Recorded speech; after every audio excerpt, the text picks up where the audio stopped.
If you ever said battle to him, he'd be like, what? So he was always thinking of transitioning and spirituality and getting to another level of spirituality, because he wasn't normal. He's not a sweatpant kind of t-shirt guy, wear chancletas. He's not that guy.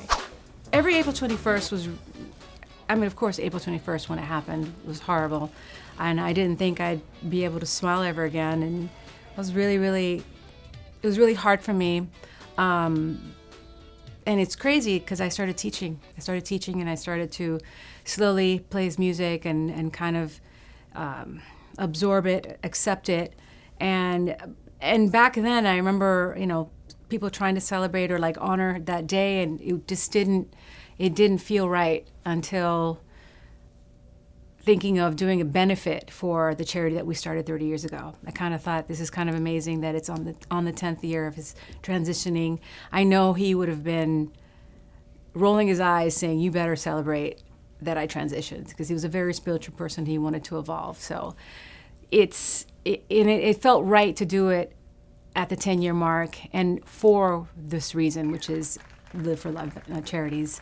And it's helping people up and helping people out, and it's about music education, dancing, arts, helping the homeless. It's a whole bunch of different programs, and I feel good about it. And I feel good. I mean, I haven't shed a tear yet. Okay, I almost did. I did a little bit today, but not as hard as, because it's hard, and it's unfortunately something that we're all going to deal with. We're all going to have a loss in life. So I think it takes time, but I think with time, it's transitioning into celebrating him. Okay, so When we started Live for Love Charities, it was to honor the memory of our son Amir. Although Amir's life was short-lived, we knew he was meant to have an impact on this world. Through Live for Love Charities, we are continuing the legacy of both father and son. Our mission...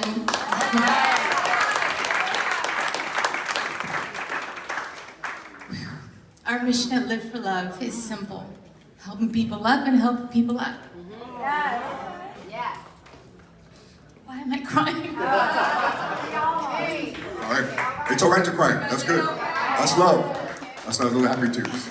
I mean, I've been dealing with this for 30 years because when my son passed away, that was his birthday. Every day was either a good day, it was either a bad day. October still is a iffy month for me, 30 years later. But I try to celebrate. I try to make a positive out of it. Not perfect, but that's what I try to do. So yeah, I feel now at the 10-year mark, we're gonna shed a tear, but we're gonna celebrate more and give back, which feels good.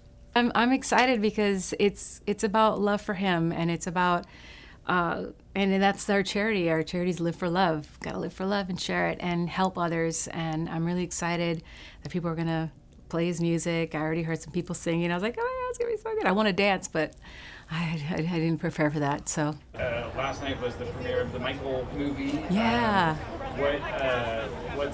What are your memories of that relationship and rivalry and stuff of when you were around? What do you remember him sort of saying or thinking or talking about Michael at that time? He never hated Michael. Well, I know it, yeah. Yeah, no, he respected Michael. Fascinating rivalry, I would say. Absolutely, and that's fun to have that kind of rivalry and that kind of competition. He always, if you ever said battle to him, he'd be like, what?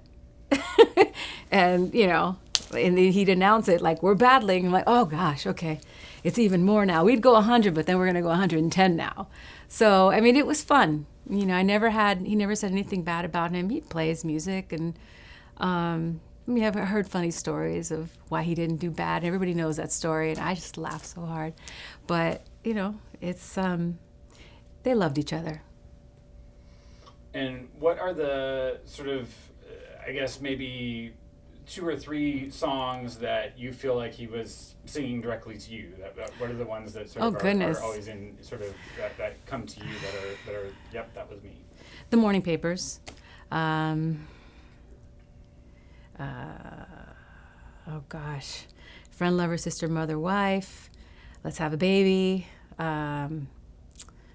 Style. There's a lot. Love to the Nines.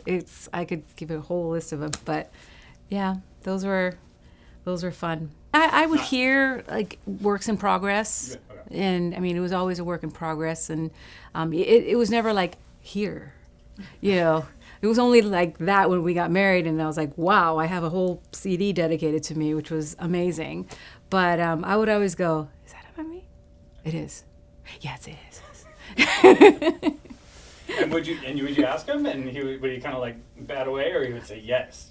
No, I never asked. Okay. No, I just kind of like.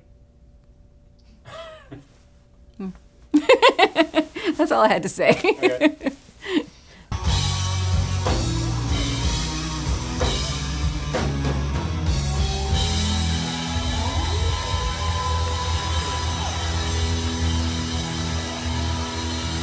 Life, I would imagine. Yeah.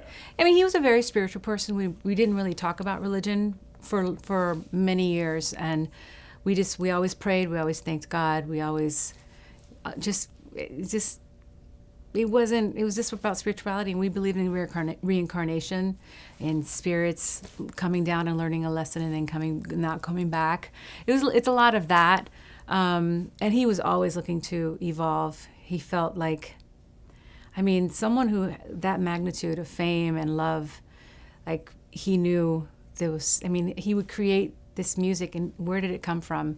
I try to look forward, but I'm not going to forget my past, and I always try to honor it, and I want to carry his legacy on because his music and the things that he stood for are important, and it needs to be shared. And what are the things that he stood for in your mind? Education for children. I mean, my daughter's in high school. I mean, not in high school, she's in middle school, and no music programs and dancing. I'm like, how much is it? Why is it so expensive? You know, it shouldn't be like that. I'm actually having a convention in May in Dallas. I have 36 students already. I'm so excited because it's free. You're going to come and dance with like top choreographers, and I think that's really important. And he always thought about music education for children, coding, planting, the environment, rights. He was always. I mean, it's a lot of it is in his music. That's how he shared it. But I heard many conversations that he had. Okay. We're working on it. We're working on a film showing his philanthropical side, how much he helped, because people don't know. He did so much, and I'm getting all that because I think he didn't want the attention or his name to be put in it. But I think it's so important now because I hope it inspires other people. So yeah. So what would that look like? A documentary. Okay. We're going to talk to people that he helped. I mean, he started on early in the 80s. He was already doing stuff. So, yeah, stay tuned for that. Working on it. Awesome. And what else do you sort of envision for yourself in a sort of continuing the legacy goodness. role? What are the other projects coming up? Well, I'm creating more programs for Live for Love. This one in May I'm really excited about because, we got some amazing teachers, like famous people that are touring with Usher and Chris Brown. Like, it's as a dancer, that's like top. So I'm excited that I have them. I'm working on another book, and then my book that is out is being made into a movie. So I'm biting my nails, but I'm feeling very confident about it, and I like the direction that they're going. And I'm choreographing it, and I'm probably going to be the body double. Okay. That's fine. What's the status on that? Because I know you've been talking about that for a little while. The script is written, and it's the drafts getting approved and all that. And then once that's approved, then it goes into casting. But for me, it's funny because we were like, who's gonna play? And I'm like, listen, I don't care. I just want them to be really good actors. I want them to show the story, really, really portray that and show the emotion. That's important to me.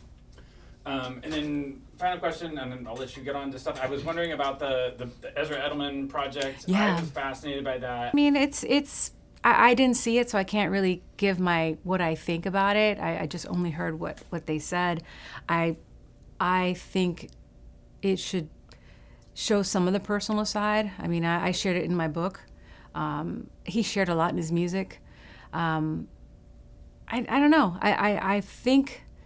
I feel that if there's anything negative, I mean, I understand why they didn't put it out. I think his music should be more highlighted. Because it's so exciting.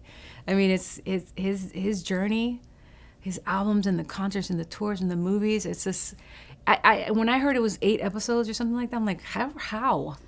I mean, if you focused on just the beginning, that's 6 episodes right there. So, I hope that they show a little bit of him being a human, and that's the part that I shared. But for mostly, I think it should be his music, and what a genius he was, because he wasn't normal. He's not a sweatpant kind of t-shirt guy, wear chancletas. He's not that guy. So he breathed who he was.